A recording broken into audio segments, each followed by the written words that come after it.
Shalom, selamat malam sahabat Lumen dan saudara-saudara seiman dimanapun Anda berada saat ini. Saya sapa Anda, salam damai sejahtera di dalam nama Tuhan kita Yesus Kristus. Senang kembali bisa bertemu di layar kaca Anda malam hari ini dan kita masih dalam program Lumen Teologi Series dan kita ada dalam tema eskatologi atau ilmu yang mempelajari akhir zaman. Jadi yang kita bahas di sini tanda-tanda atau peristiwa-peristiwa yang terjadi sebelum kedatangan Yesus yang kedua kalinya. Kalau Anda ingat dalam pendahuluan, saya sampaikan bahwa ketika saya bicara konsep akhir zaman, saya sampaikan bahwa jangan sampai lupa kita terlalu fokus pada kedatangan Yesus yang global, lalu kita lupa mempersiapkan diri. Karena kedatangan Yesus itu bisa bersifat pribadi dan bisa juga berbicara global.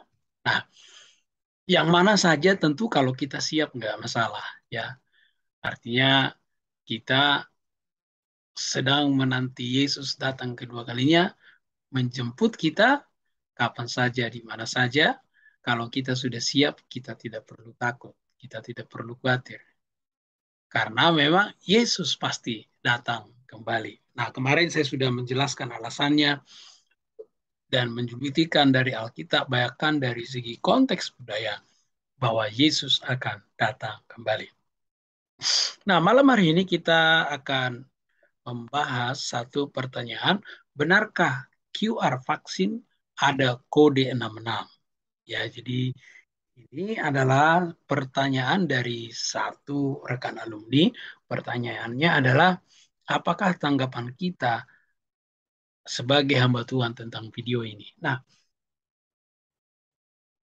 dalam video ini, ya sebenarnya paksakologi, ya dipaksakan bahwa di dalam sertif ini adalah QR vaksin kita ya. Ini QR-nya. Jadi menurut video ini dalam QR vaksin ini ada kode 66. Kalau Anda perhatikan di sini garis ini ya ini karena di blur kan. Kita di situ semua ada ID-nya ya. Jadi kalau Anda buka Peduli Lindungi Anda akan melihat kodenya di situ ya. Nah, dalam kode tersebut di sini dikatakan sudah disisipkan 66 ya, sudah disisipkan 66 dan kode ini kan semuanya berbeda-beda. Jadi untuk membuktikan apakah ada di situ triple 6, tentu kita harus cek masing-masing. Semua orang berbeda-beda ya. Semua orang berbeda-beda,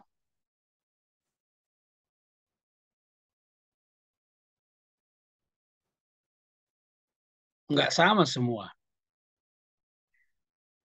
Ada angka 6, 6, 6 ada di situ 3 kali, tapi bukan 666. Nah, kalau misalnya Anda lihat video tersebut, di situ dibuat polanya 06, 06, 06. Tapi Alkitab juga tidak berbicara 06, 06 ya. Itu lebih kepada pemaksaan ya. Jadi untuk membuktikan ada triple 6 itu ya harus dicek semua satu persatu. Nah, ini terlalu dipaksakan ya. Jadi apakah ada di situ ya harus dibuktikan. Nah, nah kalau misalnya ada yang mau menunjukkan triple 6 loh, kalau diselang-selingi berarti bukan triple 6 ya. Nah, kemudian yang kedua yang masih tanggapi di sini bahwa QR vaksin ini ada di jidat kita gitu. Nah, sampai sejauh ini saya sudah mendapatkan vaksin, belum ada di wajah saya ini QR gitu. Kalau bisa harusnya kalau ada QR bisa kita scan pakai HP muncul atau tidak gitu ya. Jadi kalau Anda punya HP ya, Anda di situ kan ada pemindai gitu ya. Kita buktikan apakah ada QR-nya atau tidak gitu. Mana nih pindai. Ya, jadi kita bisa cek apakah memang di jidat kita ini ada QR atau tidak gitu ya. Nanti kita cek gitu. Oke, ini adalah kita buktikan ada QR-nya atau tidak. Jadi setiap HP kan ada pindai itu. Nah, Anda bisa pindai begini di wajah, ya. Ini dipindai di wajah ini di jidat. Ah, nggak kebaca. Berarti tidak ada. Kan kita buktikan secara sederhana, ya. Kemudian kapan itu ada di situ QR itu? Nah, itu kan pertanyaannya. Yang kedua, kita tahu bahwa kita punya aplikasi Peduli Lindungi, ya. Di sini memang lengkap semua data kita. Dan kalau kemana-mana, nggak perlu ditempel di jidat, ada di handphone. Jadi tidak harus di jidat. Nah, itu yang kedua. Yang ketiga, saya mau bicara facial detector. Kalau Anda driver Gokar atau driver Grab itu menggunakan verifikasi wajah, itu menggunakan facial detector. Teknologinya itu adalah facial detector. Jadi, jadi penumpang maupun driver itu sama-sama verifikasi wajahnya. Nah, verifikasi wajah ini tidak perlu ada QR. Nanti saya jelaskan bagaimana cara kerjanya. Tapi saya jelaskan dulu yang ini. Nah, ini nggak perlu sama sekali. Nah, berbicara facial detector, Alipay sudah membuat itu salah satu metode pembayaran yaitu dengan menggunakan wajah, di mana nanti ada di situ sensor wajah, kemudian kita menghadap sensor itu, nanti sensor itu akan mendeteksi wajah kita. Nah, itu tidak perlu ada di situ barcode, tidak perlu ada di situ QR, tidak perlu. Nah, jadi teknologi itu akan membaca wajah kita sesuai dengan data kita. Maka kalau cocok, maka data itu kita bisa data itu kalau cocok dengan data kita maksud saya, maka wajah kita akan wajah kita itu bisa dibaca, ya, bisa dibaca sesuai dengan data kita. Ya, jadi tidak perlu ada di situ penanaman apapun karena bisa membaca secara langsung, ya. Nah, ini adalah satu artikel yang menurut saya valid, ya. Ini berbicara tentang facial detector, ya. Nah, jadi sama seperti misalnya di sini seperti Anda misalnya mau membuka handphone. Handphone kan ada yang bisa menggunakan verifikasi wajah, ya. Jadi sama saja. Jadi terminal scan atau yang saya bilang tadi, ya, terminal scan itu untuk sensornya itu untuk mengenal kita itu hanya dicocokkan wajah. Jadi kemudian terminal detektor ini tidak menyimpan, dia hanya baca lalu mengokekan. Kemudian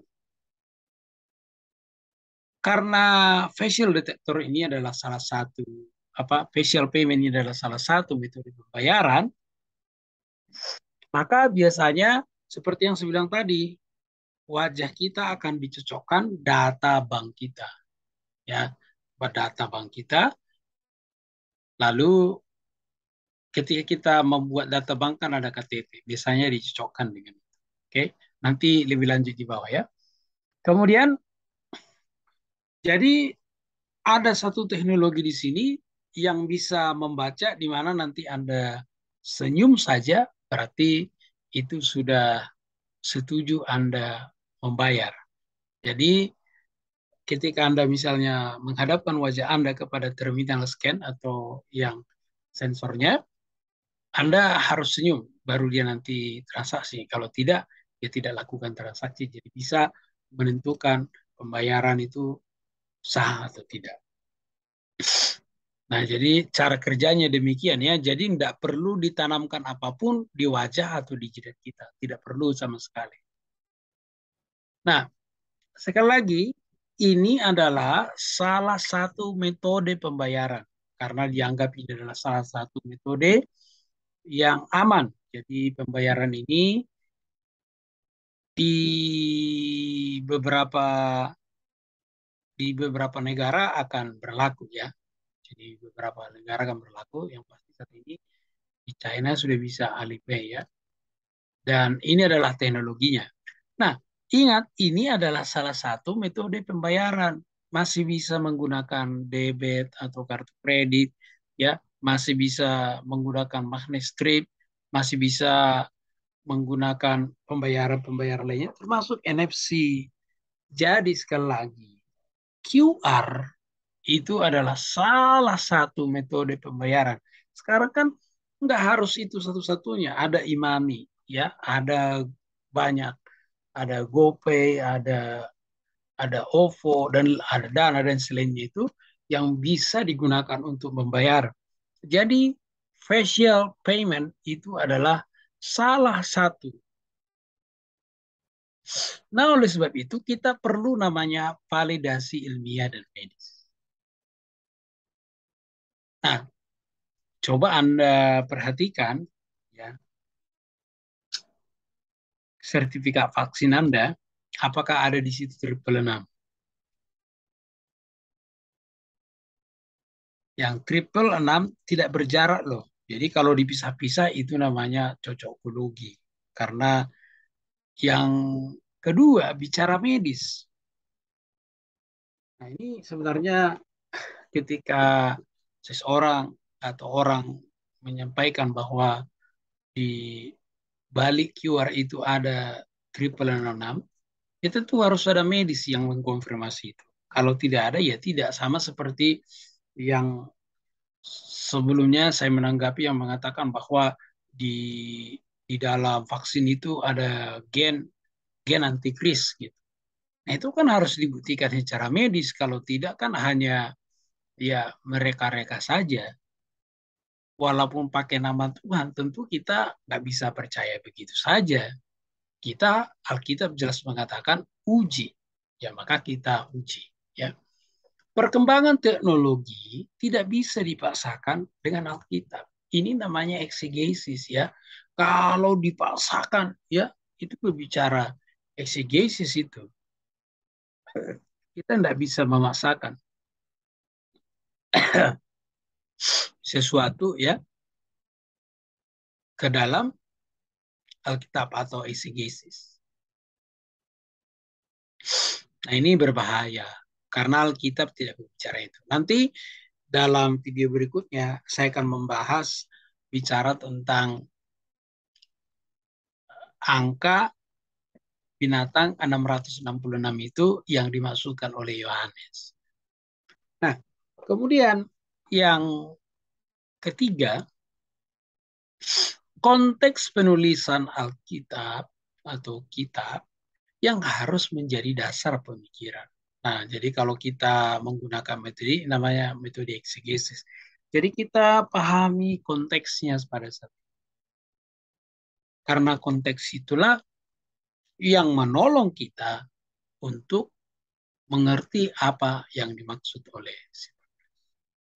Jadi sahabat lumen saudara-saudara Siman, jadi untuk jawaban saya bagian pertama bagaimana tanggapan saya mengenai video ini, yang pertama adalah yaitu kita harus validasi secara ilmiah. Tadi saya sudah membahas sepintas berbicara teknologi yaitu facial detector ya. Facial detector itu tidak harus menggunakan QR ya. Kemudian saya juga berbicara bahwa kalau kita berbicara vaksin tentu berkaitan dengan medis, harus ada bukti dari medis. Ya, setiap kode dari setiap QR kita itu punya kode masing-masing atau punya ID masing-masing. Anda bisa lihat ID-nya, ya.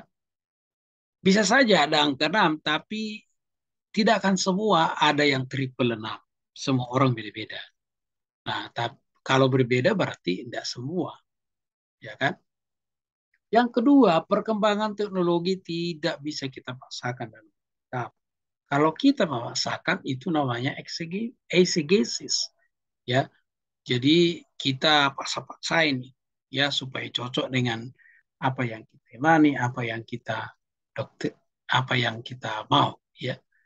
Kemudian yang penting di sini adalah konteks penulisan kita. Jadi nanti kita akan bahas dari Alkitab apa yang dimaksud, yaitu angka binatang 666. Saya Dr. Tulu Marbu mengucapkan terima kasih sudah menonton. Ingat selalu bagi sahabat Lumen meninggalkan komentar yang positif, kemudian tanggapan atau ada pertanyaan, silakan tuliskan di kolom komentar. Bagi saudara-saudara seiman yang belum subscribe, silakan didukung channel ini dengan cara subscribe dan like dan meninggalkan komentar positif. Dan bila Anda diberkati dan bila Anda terinspirasi di channel ini, silakan bagikan kepada orang sebanyak mungkin supaya semakin banyak diberkati. Saya Dr. Tolop mengucapkan Shalom. Terima kasih. Tuhan Yesus memberkati.